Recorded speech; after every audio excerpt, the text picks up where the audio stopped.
Hello guys! Sa araw na to tayo ay magluluto ng isang putahe at ang ating lulutuin ay ang Indian mango na jam. Kaya tara, simulan na natin ang ating pagluluto.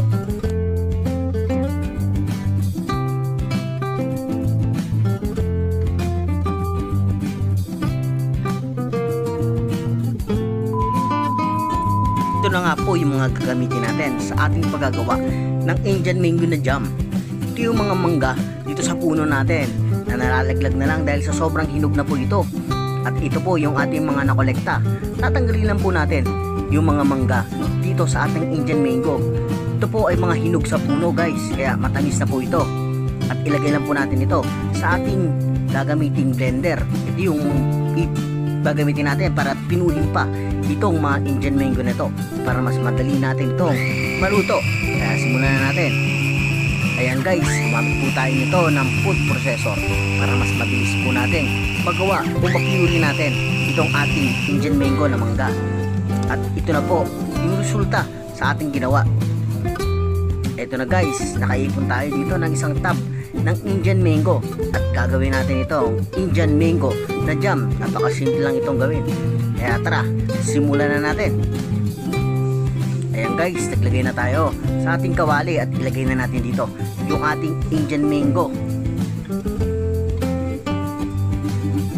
First time lang po natin itong gagawin kasi kadalasan po ang mga ginagawa dito is yung mangga mismo, yung mga manggang kalabaw. Kaya try natin kung pwede rin natin gawin ito sa Indian mango. Sayang naman kasi dahil ito lang ay nalalaglag sa mga puno natin dito dahil sa sobrang hinog na po ito. Lagyan lang natin ng asukal yung ating Indian mango. Ayan guys, haluin lang natin at subay-subayin lang po natin ito. Ang ating pong apoy is naka low fire lang po para hindi po masunog yung ating mangga dito. At tutunawin lang po natin yung ating asukal para mag-mix dito sa ating mangga. Kaya tara, subaybayin lang po natin ang ating pagluluto.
Guys, luto na yung ating Indian mango jam.